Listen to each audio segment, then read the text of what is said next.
Bugün Vətən Qəhrəmanları saytının daha bir qonağı Strateji Araşdırmalar Mərkəzinin rəhbəri Əbdül Səfəbərlidir. Təbii ki, bu günləri ən dərdli yerimiz olan və ürək ağrısı ilə hər zaman baxıb izlədiyimiz futbol haqqında söhbət edəcəyik. Düzdür, mövzumuz qəhrəmanlıqdan kənara çıxsa da, amma futbol özü də bir qəhrəmanlıqdır. Çünki xalqın, millətin hər zaman sevə-sevə baxıb izlədiyi bir sahədir. Əbdül müəllim, siz bir azərkeş kimi deyək, çünki siz ilk növbədə azərkeşsiniz.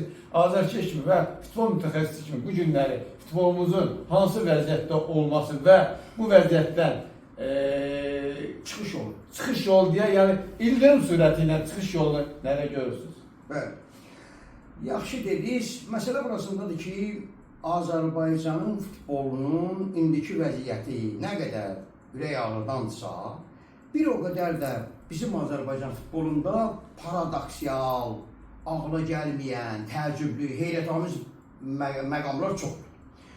Niyə görə?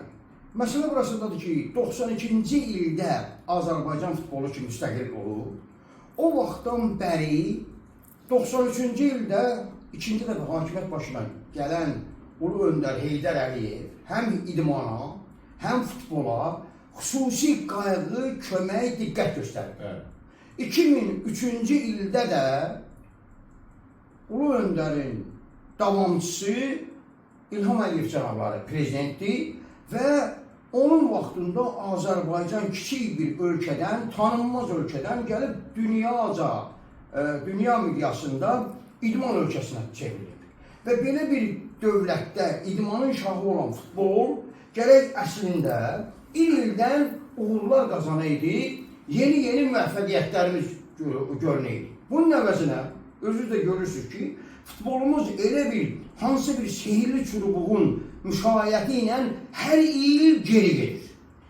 Bu ildə maşallah kiçik bir müddətdə 7 dənə belə ürək ağrıdan möhtəşəm məğlubiyyətlərə düçar olmuşuq. Niyə? Nədən? Nəhayət bu günlərdə AFFA-nın, Azərbaycan Futbol Federasiyaları Assosiasiyasının deməli bir il ərzində gördüyü işlər barədə hesabat yığıncağı oldu. Və orada bir məşhur kəlam işlədildi ki, hər şeyi yenidən başlamaq lazımdır. Bu nə dərəcədə dəhşətli görünsə də, bu acı həqiqətdir. Bəli. Yəni, üzü səbəbdir, yenidən deyəndə belə çıxır ki, bu vaxta qədər görülən işlər öz faydasını verir. Və bu qədər futbola çəkilən vəsaitlər də boşa gedib. Belə çıxır da. Boşa gedib, özdə nəinki boşa gedib, bir dənə dəhşətli bir faktı deyim mən sizə. Əslində Azərbaycan nə qədər paradoksiyal görünsə də, hər il futbolumuzun hesabına 200-250 milyon, 250-300 milyon, hətta 400 milyona manatacan pul qazana bilərdi. Bu qazanmalı olan pulun içərisində indiyəcən xərclədiyi pullar da nəzərə alınsın.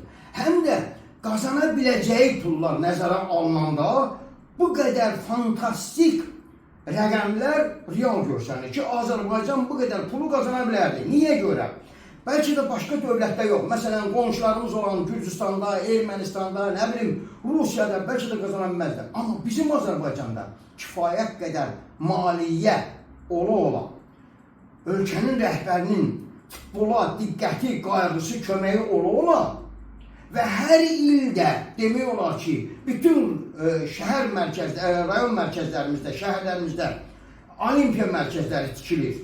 Müasir idman qurğuları ilə təchiz olunmuş idman sarayları tikilir, amma futbolumuz günü-gündən, aydan-aya, ildən-ilə geri gedir. Və son illərdə Qarabağ komandasının uğurlarını qeyd etmək olar. Məsələ burasındadır ki, o uğurların özü də əslində uğur saymaq mümkün deyil. Niyə?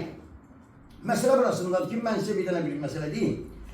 Bu futbolumuzun əslində nəinki Azərbaycan futbolunun, bütün dünya futbolunun, futbol oynayan ölkələrin bir nömrəli problemi peşəkar futbolçunun hazırlanması problemidir. Bu problem Braziliyada da var, Argentinada da var, Latin Amerikasının o güclü futbol inkişaf eləmiş ölkələrində də var, Avropa ölkələrində də var, eyni zamanda Azərbaycanda da var. Bəli, idman məktəbləri var. Bəli.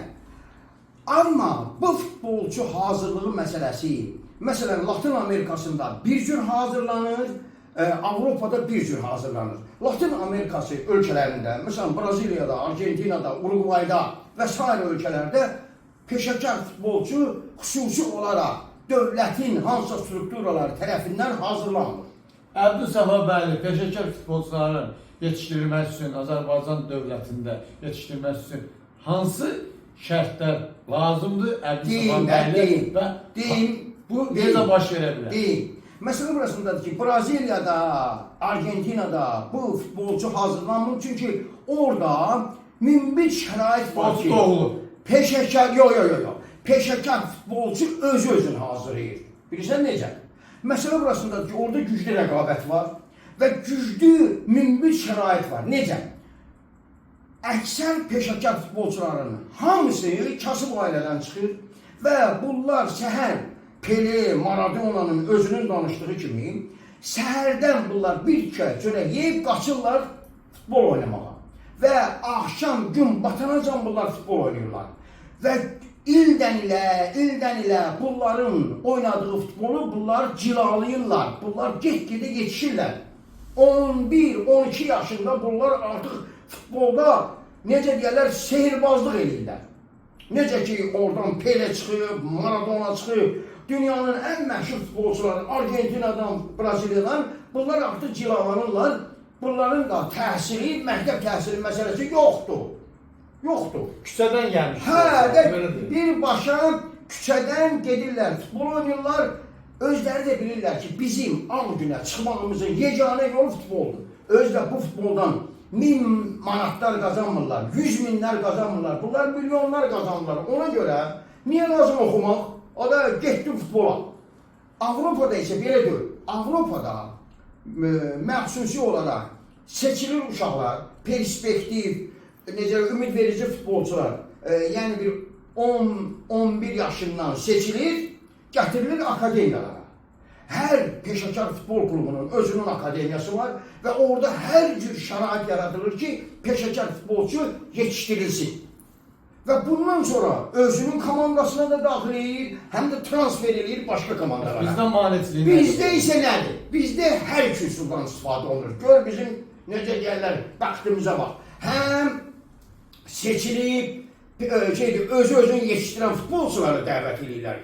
Həm də güya futbol məktəbləri var, futbol liseyləri var, futbol akademiyaları var və güya onlardan yetişməlidir. Amma nə o özünü yetişdirənlər bir al günə çıxmırlar, nə də akademiyalarımızda bir al günə çıxılası futbolcu yetişdirmirlər. Niyə?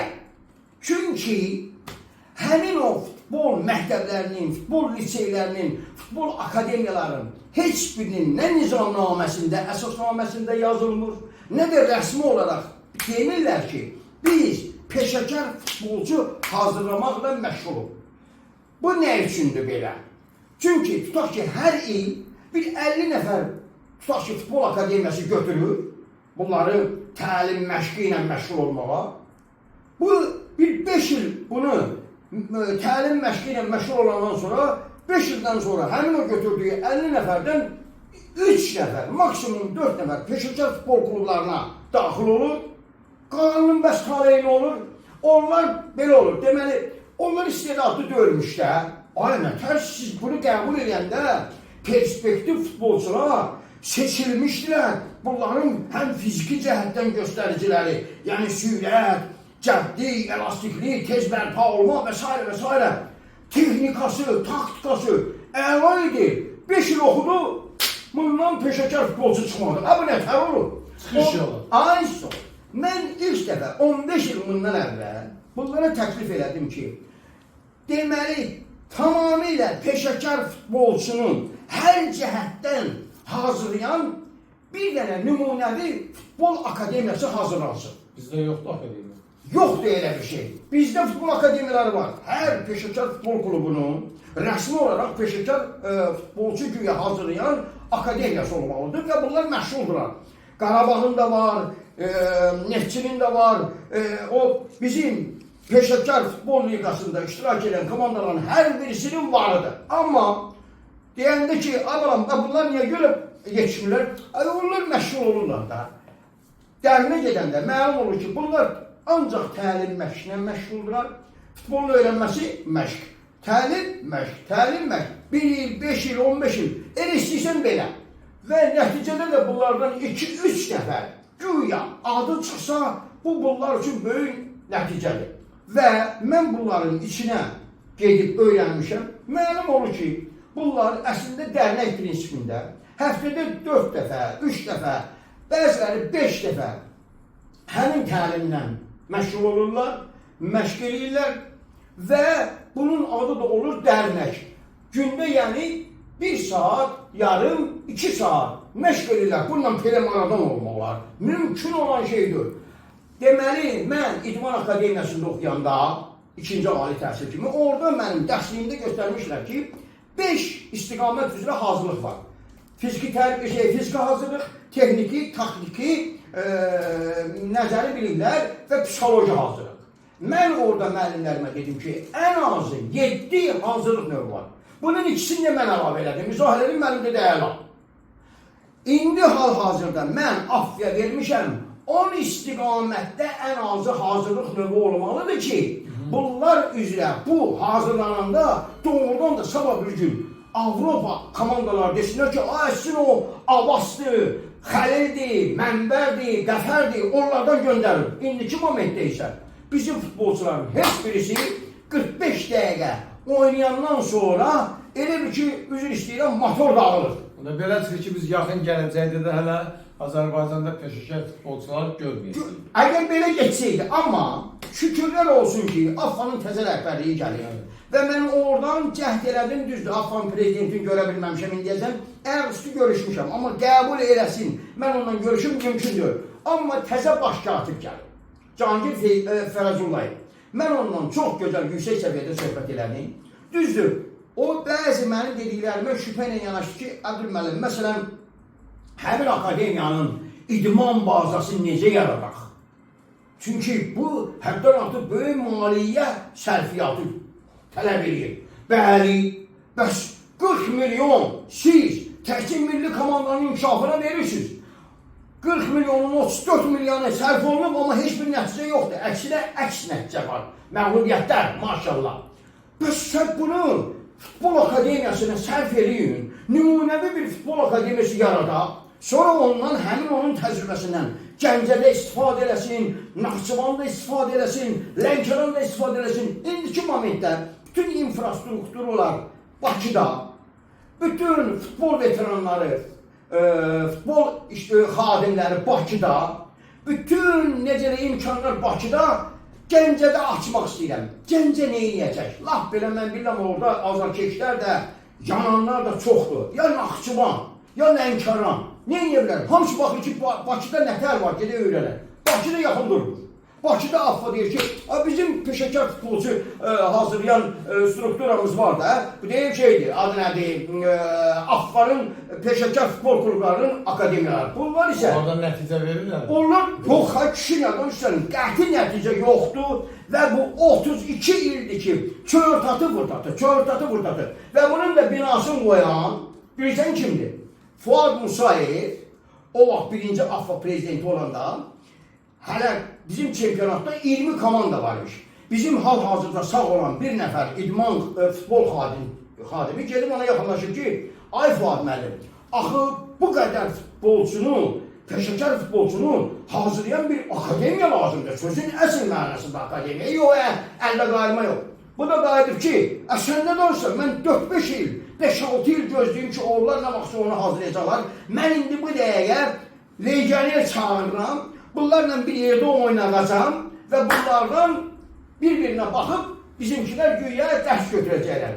İndi isə iş o qədər ağırlaşıb ki, indi legioner limiti də ləğv olunub. İndi bu komandada, sənin komandanda 11 nəfər, Pedro, nə bilim, John, nə bilim kim çıxıb Abbasın, Məmmədin əvəzinə oynasın, heç kim heç nə deyən deyil. Və bunu da ən böyük bədbəxtçiliyin Qarabağ Futbol Klubunun sahibi Tahir Gözəl dedi. Ondan soruşanda ki, Tahir bəy, siz bu limit ləğvinə necə baxırsınız? Halal olsun onun Azərbaycanda yediyi çörəyə.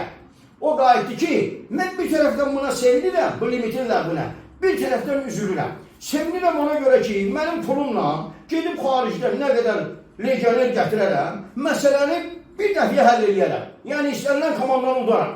Amma bu bir tərəfdən üzülürəm ki, Azərbaycanda məhz Azərbaycanların, peşəkar Azərbaycanların futbolçuları yetişməyəcək. Mən dedim buna razı ola bilmirəm. Mən də dedim halal olsun Tahir bəyə. İndi qardaş, mən açığı sizin mənə verdiyiniz imkanla istifadə edib, üzümü tutmaq istəyirəm prezidentimizə. Niyə görə?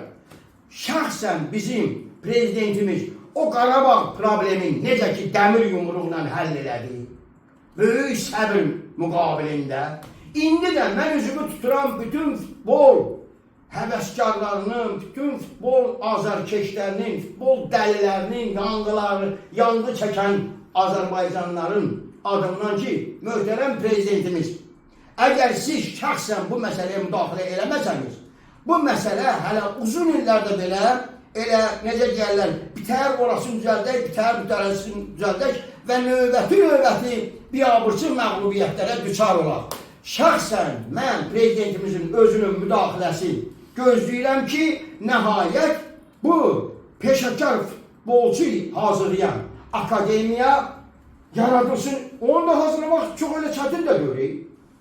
Əvvəl o təsis olunur, sonra yaradılır və burada bir dənə əmma var. Nədir? Pedagoji heyət də hazırlamışlardır. Bir dənə idman bazası. Mən hətta təklif elədim ki, o idman bazası Neftçi futbol bazasının akademiyası bazasında yerləşdirsin. Mənə qorxa dedilər ki, Abdül müəllim onu bizə verərlər. Dedim, ay sağ ol. Ona görə prezidentimizin müdaxiləsi lazımdır. Şəxsən mən bununla əlaqədar üzümü tutub prezidentimizə deyirəm. Bu məsələdə Azərbaycan futboluna eyni zamanda Afya, eyni zamanda da bizə kömək eləsin. Mən belə başa düşdüm ki, yenə məmur fikirlərinin bir-birinin tamamlanması və gətirir Azərbaycanda hansısa bir peşəkar futbolçunun yetişməməsinə səbəb olur. Abdülməm, təşəkkür edirik. Gözəl fikirləriniz, çox gözəl təşəbbüsdür. Biz arzu edirik ki, sizin bu fikirləriniz, bu təşəbbüsünüz yaxın günlərdə həyata keçsin və dünyada milləti, idmançılar, müğənnilər, ən çox da peşəkar idmançılar tanıtdırır. Mən də əminəm ki, vaxt gələcək Azərbaycan peşəkar idmançıları necə ki, karate növündə, boks növündə, kimboks növündə dünyada Azərbaycanı tanıdırlar. Həmçində bizim futbolçularımız da dünyada Azərbaycanı. Gözəl sözlərdir. İnşallah yeni uğurlar sizin olsun. Gələn görüşlərdə görüşərik. Sağ olun.